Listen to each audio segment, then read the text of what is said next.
So with the Pixel 10, Google is really going for it.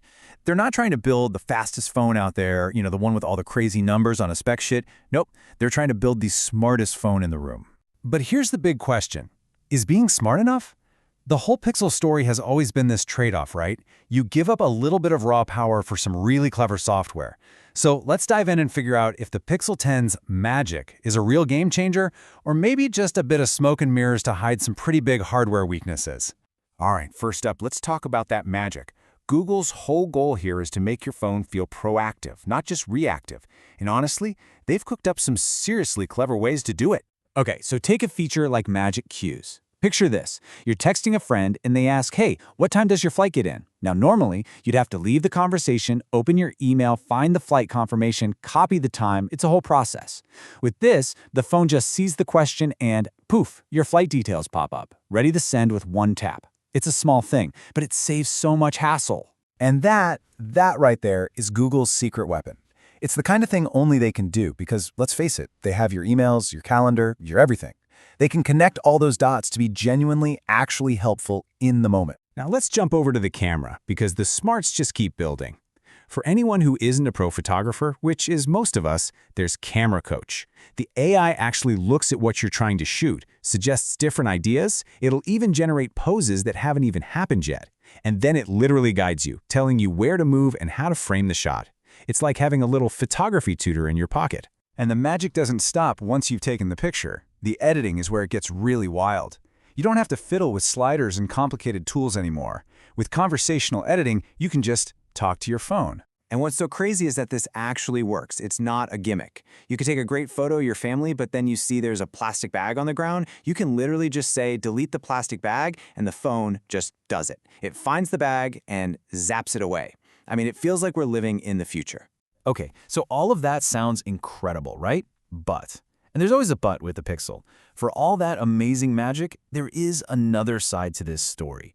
The whole experience can feel kind of unpolished, almost like you're using a beta product.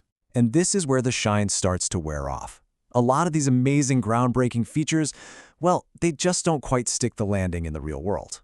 A perfect example of this is Voice Translate. The idea is brilliant, real-time translated phone calls.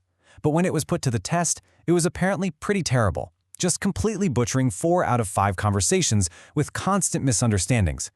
It's a feature that sounds amazing on stage, but just crumbles when you actually need to rely on it. And that unfinished feeling is kind of everywhere. It feels like Google is okay with shipping features in beta, promising they'll get better later.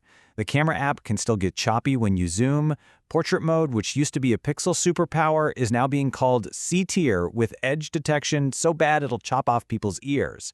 You're paying full price for what feels like a work in progress. Now, these little complaints matter so much more because the hardware underneath it all isn't exactly top of the line. The software has to be absolutely perfect because for the price you're paying, the hardware just doesn't quite stack up. And here's the core of the hardware problem. Yeah, the Tensor G5 chip is great for AI stuff, but for just raw speed, CPU, graphics, it's still a good 60% behind the competition.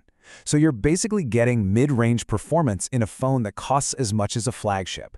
And the new chip isn't closing that gap, it's just treading water. So what we have is a phone with brilliant ideas, but hampered by frustrating glitches and lagging hardware. It's a mixed bag, right? But wait, there's one other little hardware detail that seems so minor at first, but it might just be the key to understanding Google's entire plan. And that one thing is magnets. Yeah, magnets. Because this isn't just about charging. This is about a whole new way of thinking about the Pixel. It's not just a phone anymore. It's the heart of a new open ecosystem. Google's calling it Pixel Snap. And what it is basically is their take on MagSafe. But the genius part? It's on every Pixel 10 model, not just the expensive ones. And it's compatible with a huge universe of MagSafe accessories that are already out there, which gives it this instant, massive head start. And this is where you really see the different ways Google and Apple think. Apple built a walled garden with MagSafe. It's super controlled, everything has to be their way. Google, on the other hand, is building an open field. By using an open standard like Qi 2, they're basically inviting everyone to come and play and innovate in a way Apple just doesn't. And this is about way more than just wallets and car mounts. Think bigger. Imagine Snap-on game controllers that instantly tell the phone to go into gaming mode, or a smart camera grip, or a desktop dock that transforms your Pixel into a little computer. Google isn't just selling a feature. They're planting the seeds for a future of smart, connected accessories. So you're left with this device that feels like it has a split personality. On one hand, you have the smartest phone, packed with proactive AI, clever camera tools, and the beginning of a really exciting new ecosystem.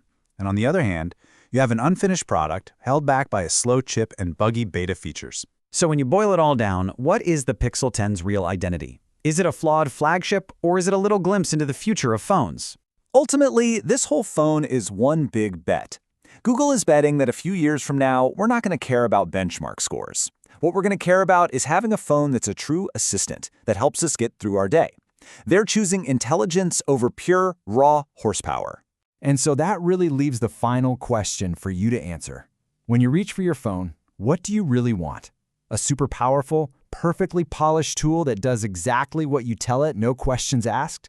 Or do you want a clever, if sometimes flawed, assistant that tries to figure out what you need before you even do?